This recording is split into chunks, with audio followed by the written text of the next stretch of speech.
Thank you for staying with Monday Report. Remember to send in your comments, your questions. We'll be sampling them and also forwarding them to our guest in studio. Our topic of discussion, the price of Unga, Mazefly in Kenya, will drop from 230 shillings to 100 shillings effectively today.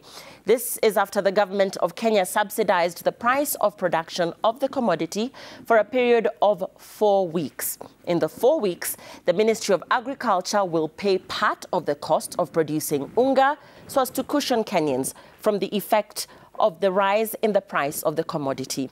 Let's get more perspective on the price of Unga in the country. My guest tonight, Kwame Owino. Kwame is the Chief Executive Officer of the Institute of Economic Affairs. Many thanks for being with us. Thank you. So, interesting development today. Kenyans are upbeat. Finally, a sigh of relief for ugali lovers, such as I. And of course, this reflects to the cost of living in general. And I want to begin this discussion by reading out your tweet in reaction to this development. All right. This is what you tweeted. Folks, this season of subsidies is a cruel game of bread and circuses, game being played by the current administration, quote, end quote. You don't seem convinced. No, I am. I mean, a price change from 230 to 100 is huge, and it's definitely going to be helpful to those who can find it. But it's a big problem because it represents two things. One, it's got a short term. It's a 4 weeks change. So you're going to ask yourself what happens at the end of 4 weeks. But remember, in stores today, there are already shopkeepers at the wholesale and retail level who already bought stock, perhaps for the week or perhaps even for the month, which costs them so much money that it will not be possible for them to actually reduce it back to 100 today. So what happens when you go in tomorrow expecting your 100 shillings bag and the person tells you, like, look, we haven't received the other stock that's meant to sell for 100 shillings. So it's just going to be a little bit confusing. Even more confusing are farmers who are expected to harvest later this month or early in August. And they're panicking because they're thinking that, look, our costs were already high. What does this mean for the demand for the kind of maize that we'll bring in? And the third point is, it's not clear that the millers that government is saying will be selling it at 100 shillings have already an agreement with government in order to do this thing. But the reason I call it bread and circuses is very cynical. I think it's true that is this meant to just tide people over the election so they might vote one way or the other? And that looks a bit cruel. Mm-hmm. Yeah. And I want us to go step by step because you've outlined some key issues there. I'll begin with the fact that this is 4 weeks. Yes. This is for 4 weeks. This subsidy, the maize subsidy, is for 4 weeks. Yes. So what happens after? Let's go point by point. What happens after? So 4 weeks, we're buying flour at a significantly reduced cost. Yes. After the 4 weeks, then what happens? I mean, it'll jump back to the other prices, and that's the fear. Because the suggestion is it's only for 4 weeks based on the executive order that the president issued today, or rather issued from the president's office today, and which was announced by the Ministry of Agriculture.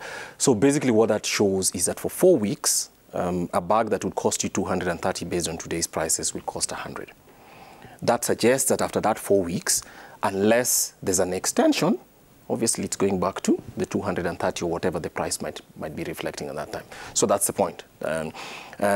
So the thing it might do is people might try to stock it, basically stock it for... Yeah, and that's what I was going to get into. How then to control the fact that there will be a rush for people to stock and to pile up their stores with reserves, yeah, so that once the 4 weeks gets here, you have enough stock. That's going to happen. I mean, okay, let's first remember that this is a clear campaign gimmick that the Jubilee administration uses because they used this in 2017 as well. So it's not necessarily new. In 2017, we had a subsidy. Most of that subsidy was enjoyed by people in urban areas. And then after some time, there was such a demand rush that shops actually had to start rationing. So you are confined to buying only two packets or something like that. So that's definitely going to happen again. Is that a likely scenario that we're looking at? I think that's almost definitely going to happen. Mm-hmm. Yeah. In terms of the retailers, you mentioned that, yes, there are certain retailers, in fact, a lot of them, who perhaps stocked at the current market value. Yes. What then do they do in terms of price reduction? Talking to a retailer right now who is looking at immense loss, yeah, if they have to sell at the 100 shillings that's being talked about. I mean, I can't advise the retailer. He knows, he or she knows she has a cost. She has a product on store. She's trying to provide to her clients. Mm-hmm. she's not going to say that, look, I have to lose, say, maybe 100 shillings just to comply. They're not going to sell. So if people are not willing to pay the 230, then they're not going to move the product. That's almost starting to happen. Yeah. And in terms of, you know, apart from the high food prices, Kenyans are grappling with other issues such as high fuel prices. So the cost of living, in fact, living in Kenya right now is very expensive. Yeah. So this is just a tip, really, of the iceberg. A lot more issues in terms of Kenyans feeling extremely strained and having to trim their buckets. So when you look at a reduction in the cost of maize flour, and yet Kenyans still have to look at other issues, you know, like the high cost of fuel and what have you, housing, the COVID-19 pandemic rendering a lot of Kenyans jobless as well. Was this the best approach, in your opinion? No, I mean, and I think it's a good thing that you asked that. Let's say why. Look, what we are seeing today is the disaster of economic management that is the Jubilee administration. That's not a political point, that's an economic point. Because we all know that Kenya as a country is very susceptible to shocks in food, just like happened in 2017. And the lesson then becomes government needs to run budgets in such a way that you have some savings for this kind of shock. It looks like it didn't happen, sorry. So there's a shock, government has no money, there's a big deficit, and what does it do? It decides to give us an artificial game. That's why we call it bread and circuses, just to tide us through so that we have the next elections, and it will be the business or the problem of whoever comes in after 1 month from today. Right. So that's the point. And you're talking about the need to have reserves. Yes.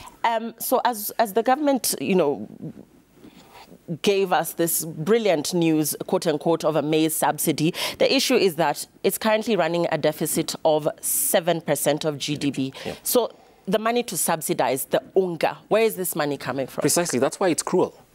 Basically, what government is telling you is, we will give you what we call a subsidy, but you're going to pay for it in future taxes. That's it.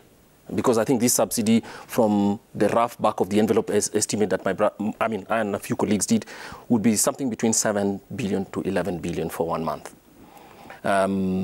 So what government is saying, we don't have it because there's a deficit, and the deficit is the difference between how much taxes is collected and how much government spends. So the rest is covered through borrowing. So it's saying we're going to borrow another 11 billion. It's just that you're not going to pay for it now, but you're definitely going to pay for it in the future. That's what happens. I think this subsidy, there's a reason, there's justification for subsidies. There is when we have citizens of Kenya who, for no fault of their own, the rains failed and they live in some part of the country. That's fine. They suffer a shock, their animals die, or their crops are completely devastated, and they are the poorest of Kenyans there is. Government already has a national program for subsidizing food safety net. So this would be like part of it. And that is usually given in an efficient way. Where there's some M-Pesa payments, or rather, let me say, some transfer money that goes in. Why government is in the business now of fighting to get maize, I do not understand. The best and most efficient way was to identify the most vulnerable homes in Kenya, about 2 million of them, and then give them the money.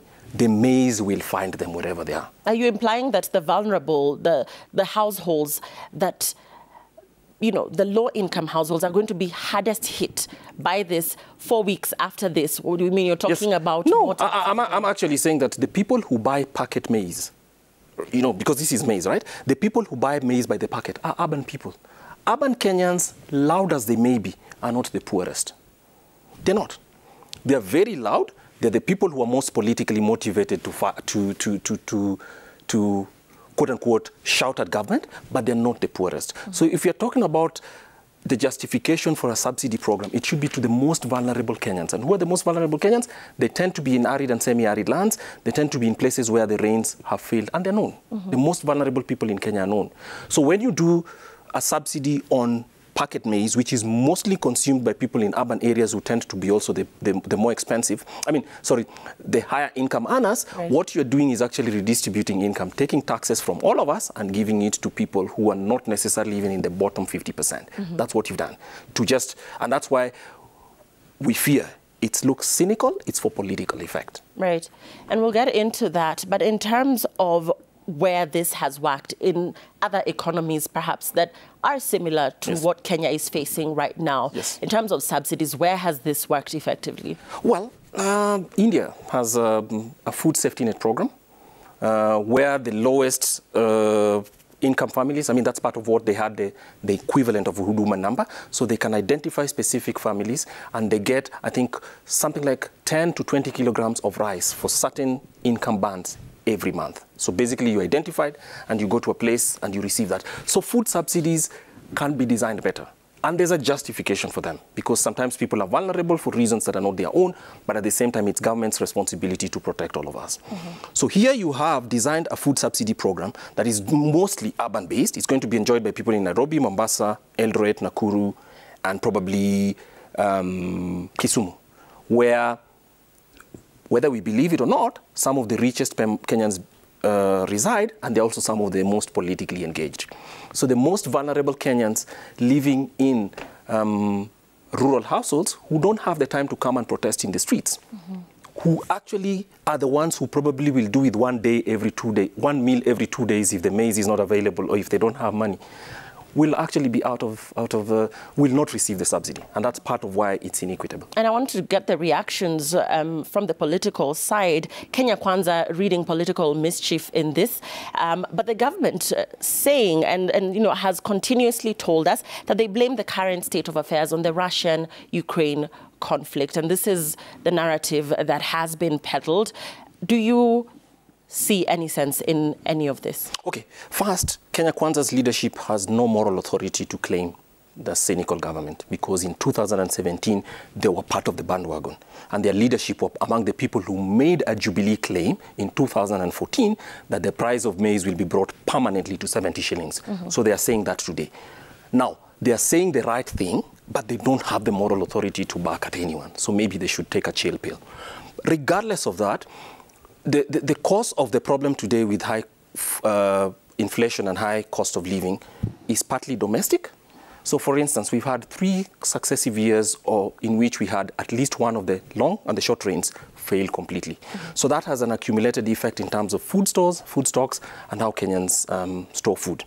This year as well, the food was late. So because most Kenyans live off the food that they grow, that has created this pressure that exists. Then the imports tend to come from other parts of the world, and the Russian invasion of Ukraine has also created global shocks. So it's true. So part of it is domestic and part of it is external. The external one we couldn't tell. The domestic one about failure of rains we've known in Kenya. Every 3 or 4 years, Kenya suffers a severe drought.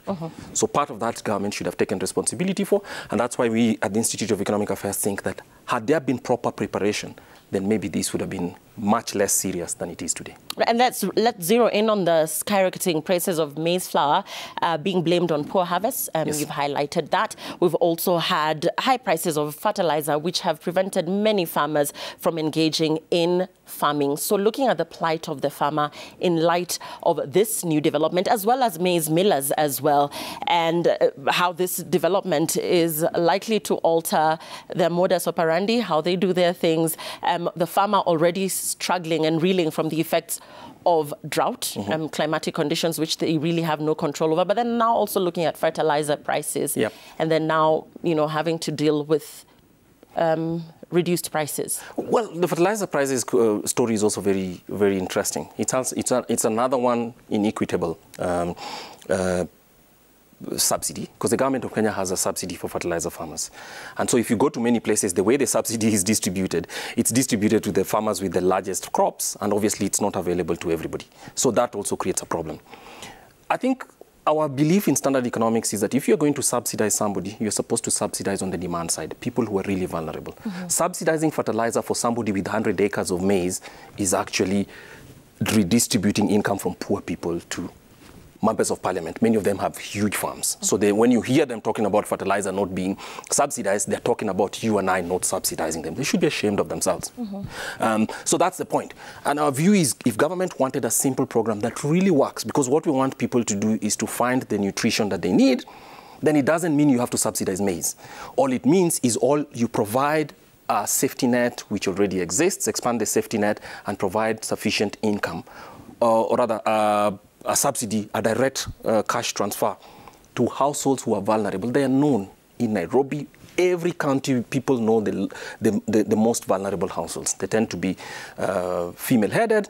In some places, they're a bit larger. In other places, they have a disabled child in the home. Those things are understood, and those are the people to protect. So protecting big farmers with the fertilizer subsidy, and then again protecting, and then giving another subsidy to people to buy that same maize which has already been subsidized is a bit confused. That's the truth. Yeah. That's right. And in terms of the necessity, do you think there is the need to protect Kenyans from such kind of unexpected changes? Kenyans are not sure what to expect 4 weeks from now. I mean, if we have to go back to buying maize at 230 shillings or even more, then this 4 weeks really will just fly by. So in terms of policies to protect Kenyans from such unexpected changes, do you think that it would be ideal to implement such, and what would those be? Okay, I think the first thing that needs to be is we need to make up our minds about who we are protecting and for what reason. I think you're protecting the health and lives of Kenyans.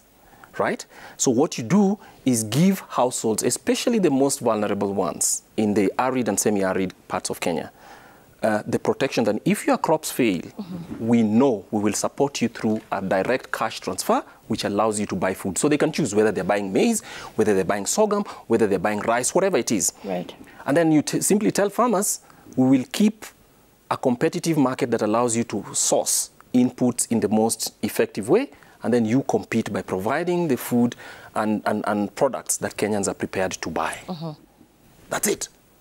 It doesn't have to be more complicated than that, because if you know, there are farmers across the borders who produce food, one bag of maize at almost half of what Kenyans produce it to. So you cannot tell Kenyans that you must consume Kenyan expensive food when people are starving because the food is Kenyan and it was grown in a specific piece of land that belongs to Kwame. It is not just. So the point is, who are we protecting? We are protecting people who are vulnerable for very obvious reasons. Government has a role there. And then you simply say, we will try as much as possible to prevent dumping. That's true. But at the same time, Kenyan farmers have to compete. How do they compete? By raising their productivity to make themselves more competitive. And you earlier mentioned that the government is playing to the August 8th polls gallery. You see similarities between what is happening now and what happened in 2017. Let's get into that and why, if at all, this is the case, what happened, what played itself out then. Is something that Kenyans should be wary of as they look at this particular situation. Okay, so one of the things that you know is that to protect domestic farmers, the government of Kenya places very high tariffs on imported food. In 2017, there was also another drought. Government rightly made the decision that it would subsidize food. However, it agreed with the millers to sell the price of, to sell a bag of maize at, I think, 140. So basically what government said is you sell the bags and then we will give you the monies later. Because this was not concluded in a formal agreement, government failed to pay the entire amount. So that's the first thing that went wrong. So today, millers are very cagey. That's why you haven't seen any statement from them. They're very cagey because they might lose money once again. So that's the first thing. The second thing that happened is when licenses were given, politicians, including some today who are claiming that this is a campaign gimmick, took the licenses, imported more maize than was allowed, and then they sold it at the market in Kenya. And not only sold it at the market in Kenya, they received payment from the public. They received payment from the public as if they supplied more maize than actually was supplied. So government had planned to pay, I think, 10.4 billion Kenya shillings for the subsidy month. The overall amount that was used for the subsidy was 44 billion. The Auditor General found out that. So basically, it became a conduit to enrich a few people. That's an important point to note. Our grain reserves, do we have enough of this commodity here right now? Or are we looking at what you're saying, which is The reason the government is subsidizing and speaking about, because this year as well, the government reduced the tariff so that more maize can come in. So obviously there's a quota. The quota was raised so that more maize can come in. We did not have enough. Because I think the harvest was supposed to be about close to 49 million bags. The number that was produced this year, I think, is 35. So there's a big gap, and that gap needs to be covered. And that's the reason the Minister for Agriculture allowed for the importation of more bags. So yes, we did not have enough in the stores.